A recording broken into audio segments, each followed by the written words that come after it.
Sir नमस्कार, कार्यक्रम में स्वागत है आपका। पहली थैंक चीज़ यू। तो मैं ये पूछना चाहूँगा कि मैं आऊँगा बहुत सारे मुद्दों पे बातचीत करूँगा, मार्जिन्स को लेके बात करूँगा, जीएसटी कट के बेनिफिट क्या हुए आपको, इंडस्ट्री को, लेकिन मोटे तौर पे डिमांड एनवायरनमेंट कैसा रहा? एक और चीज़, दूसरी बात ये भी है कि एक इशू पेपर इंडस्ट्री के साथ ये रहा है काफ़ी समय से, वो है चीप इम्पोर्ट्स। उसका इम्पैक्ट क्या था? थोड़ा-सा ये समझाइए ज़रा। देखिए, पहली चीज़ जो आपने अभी कही मुझे कि हाँ। इम्पोर्ट के ऊपर मैं पहले जवाब देता हूँ और फिर मैं डिमांड की हुँ, बात करता हूँ। तो हुँ, ओवरऑल जब इकोनॉमिक एक्टिविटीज़ देश में ठीक रहती है, तो पेपर की डिमांड का बड़ा इश्यू नहीं रहता है। तो मैं ये कहूँगा कि ओवरऑल डोमेस्टिक मार्केट में पेपर की डिमांड ठीक है। बारिंग की क कभी-कभी कुछ सीज़नैलिटी होती है या कभी कुछ दूसरे एक्सटर्नल डिसरप्शन के इश्यूज़ आते हैं, जैसे अभी जीएसटी आया। तो उसकी वजह से थोड़ा बहुत कभी एक फ़र्क पड़ता है, बट अदरवाइज़ अ, इंडिया में पेपर की डिमांड डिफरेंट कैटेगरी के पेपर की सब तरफ ठीक है और इंडिया ही तो एक ऐसा मार्केट है जो ग्लोबली पेपर इंडस्ट्री में सबसे बेटर ग्रोथ वाला मार्केट है। इसलिए पेपर की डिमांड का इश्यू मैं नहीं समझता कि मेजर कोई इश्यू इंडस्ट्री के लिए है। ओके। जहाँ तक बात रही इम्पोर्ट की, ये एक बड़ा इश्यू है, जिसको एड्रेस करने में अपने यहाँ काफ़ी देर लगती है। मतलब कोई भी चीज़ हम गवर्नमेंट के पास जाते भी हैं, तो टाइम बड़ा लगता है और बहुत सारे ऐसे प्रोसेसेस हैं कि जिनको गवर्नमेंट को ईज़ ऑफ डूइंग बिज़नेस की बात काफ़ी होती है, लेकिन अभी तक उस चीज़ के ऊपर उस तरह से एड्रेस नहीं किया गया। विदेशों में या अमेरिका में या दूसरी जगह देखते हैं कि एंटी डंपिंग ठीक है। लगाना है या सेफगार्ड ड्यूटी लगाना है या और कुछ है, लगाना है, तो वो महीनों में लग है, जाता है, मतलब दिन में है, लग जाता है।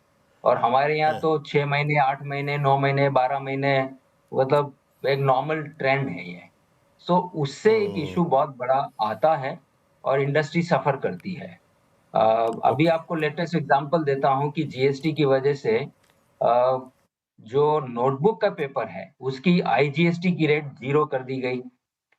तो अब वो आईजीएसटी की रेट 0 करने से इम्पोर्ट सस्ता हो गया।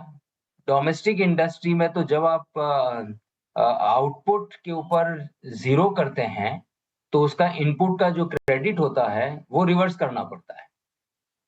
आई गॉट तो योर पॉइंट जो मेहता साहब। पेपर हम लोग ये अभी ये नॉर्मल कोर्स ये चीज़ मैं समझ गया, मतलब मैं समझ गया कि हाँ, एक जो चीप इम्पोर्ट्स हैं वो आपके लिए बहुत बड़ा दिक्कत का विषय है। अब ये बताइए कि यहाँ से आगे जाके आपको डिमांड एनवायरनमेंट लग कैसा रहा है? एजुकेशनल जो आइटम्स थे उस पर सारा कुछ जीएसटी हटा लिया गया। पैकेजिंग इंडस्ट्री को राहत दी गई। GST on packaging material such as cartoons, boxes वो रिड्यूस किया गया। पेपर मैन्युफैक्चरर के लिए और आपके लिए आगे का जो ग्रोथ आउटलुक है सेकंड हाफ के लिए वो क्या कह रहा है, both in terms of top line और मार्जिन्स, क्योंकि मार्जिन्स आपके साथ देखिए सब्सटेंटली ड्रॉप हुए थे इस बार, तो क्या है आपका आउटलुक मार्जिन्स को लेकर? देखिए, पहली चीज़ तो जीएसटी में जो आपने कहा कि जीएसटी हटा हम्म, लिया गया हम्म, ये एक कहने के लिए हटाया गया लेकिन कॉस्ट बढ़ा दी गई है, तो सबकी कॉस्ट बढ़ेगी। कैसे? इसी वही मैं आपको एक्सप्लेन कर रहा था कि जैसे नोटबुक्स के ऊपर जीएसटी 0 कर दिया हाँ, गया हाँ, और जो पेपर नोटबुक के लिए जाता है वो भी 0 कर दिया गया। तो हम्म, जब हम 0 रेट के ऊपर कोई पेपर बेचते हैं, तो जो रॉ मटेरियल जिसके ऊपर हम 18% टैक्स दे के लाए हम्म, हैं, वो तो क्रेडिट हम्म, मिलेगा नहीं। तो हम्म, जो जीएसटी आपने नोटबुक के ऊपर कम किया है, उसकी बजाय आपने जो रॉ मटेरियल 18% पे है, तो उसका प्रैक्टिकली 12 से 14% जो इनपुट जो क्रेडिट मिलता था पेपर इंडस्ट्री को, वो क्रेडिट रिमूव हो गया।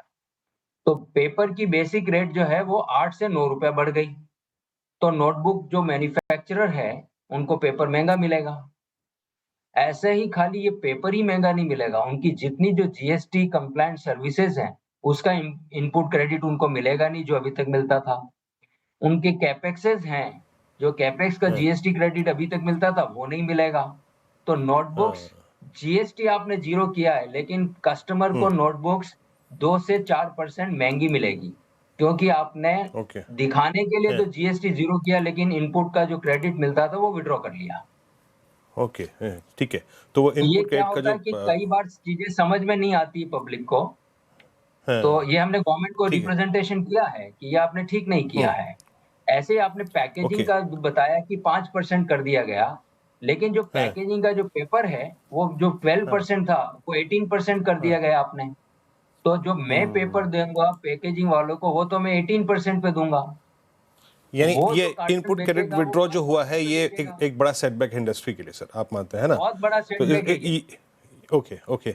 बट अच्छा लास्ट बहुत संक्षेप में, मार्जिन्स का आउटलुक क्या है मेहता साहब आपका यहाँ पे? क्योंकि मैं इस क्वार्टर में देख रहा हूँ आपके मार्जिन्स लगभग आप समझिएगा कि 300 बेसिस पॉइंट रिड्यूस हुए। सेकंड हाफ के लिए मार्जिन्स का बहुत संक्षेप में रखिएगा, समय का अभाव है।